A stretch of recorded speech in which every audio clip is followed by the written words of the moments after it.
If you have any kind of experience with Acinetobacter, you know that it can cause every hospital-acquired infection imaginable, especially in the ICU. Hospital-acquired pneumonia, including ventilator-associated pneumonia, urinary tract infections, bloodstream infections, surgical wound infections, you name it. And the strains that wreak havoc in the ICUs are usually resistant to carbapenems. And to make matters worse, the ones that are resistant to carbapenems, by the way, our most powerful broad-spectrum antibiotics, are usually also resistant to most other antibiotics. I've seen some that tested resistant to all available antibiotics. Naturally, this is why most of the time when you are putting together empiric therapy to cover Acinetobacter, you are not sure exactly what it's susceptible to. But even if you already have microbiological confirmation that it is Acinetobacter and you know its in vitro susceptibility, you still need to understand a few crucial points that won't be obvious from the microbiology report. Even if a certain antibiotic seems active against Acinetobacter in vitro, so based on the susceptibility report, this is still not good enough and it will not automatically translate into clinical cure.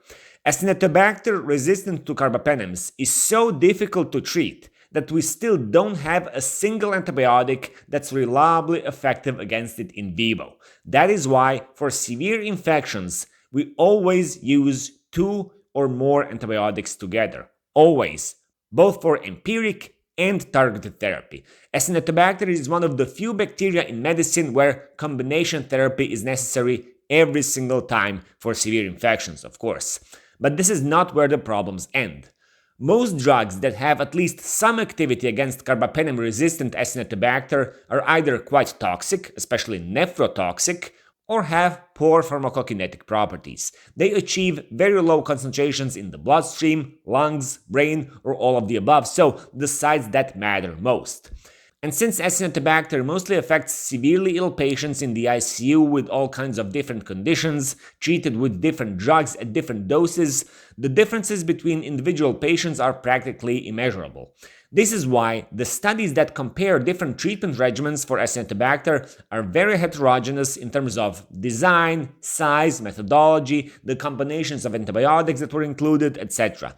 And this is why the majority of conclusions that came out of these studies are difficult to interpret and are all classified as low-quality evidence. With that in mind, it becomes easier to understand why 2 major expert societies, one in Europe and one in the US, interpret the available information somewhat differently and have somewhat different approaches to treating Acinetobacter infections. I'll explain both so you decide which one makes more sense. Let's start with the European approach. According to the latest guidelines, Europeans recommend treating severe infections with 2 antibiotics that Acinetobacter is susceptible to in vitro. Reasonable, right? But here is why I find this approach a bit incomplete. For doctors who aren't very familiar with antibiotics, it's easy to end up with a combination where both drugs are nephrotoxic or both penetrate poorly into the site of infection, like the lungs, bloodstream, central nervous system, etc. And second, many strains of Acinetobacter I've seen are only susceptible to colistin in vitro and nothing else. So, what are you supposed to combine colistin with? Colistin in itself is nephrotoxic, has terrible pharmacokinetics, isn't very effective, and now, on top of that, you have no idea what to add to it. This is why I personally prefer the American approach by the IDSA. Obviously, again, this is just an opinion, but I'll explain it and let you decide. The IDSA also supports combination therapy, but unlike the Europeans, they recommend that you always include a sulbactam-based antibiotic, regardless of whether Acinetobacter tests resistant or susceptible to it. This is crucial. Whether or not it tests susceptible, you should start with an antibiotic that contains sulbactam. Then you add 1 or sometimes 2 more antibiotics based on in vitro susceptibility. Why sulbactam, you may ask? Well, you may know sulbactam from ampicillin sulbactam, a widely used drug that has been around for decades. In terms of spectrum, it's very similar to amoxicillin clavulanate. So, At first glance, it doesn't sound like something that would be effective against one of the most resistant bacteria in the world. Ampicillin is a mere penicillin, a beta-lactam, right? And sulbactam is a beta-lactamase inhibitor, a substance that protects ampicillin from bacterial enzymes that destroy beta-lactams. But here's the kicker. It's not ampicillin that does the killing here. It's sulbactam. Because in addition to being a beta-lactamase inhibitor, so a protector of antibiotics, sulbactam also happens to be an antibiotic, a beta-lactam, at least as far as Acinetobacter is concerned. What's more, it's one of the very few beta-lactams that can bind to and even kill multi-drug-resistant Acinetobacter. Now you might think, why not just use pure sulbactam then? Good idea, and up until recently, there were no formulations of sulbactam without ampicillin on the market. But in 2023, a new combination of sulbactam and durlobactam has become available in the US. Durlobactam is a very powerful beta-lactamase inhibitor that protects sulbactam from being destroyed by Acinetobacter's beta-lactamases.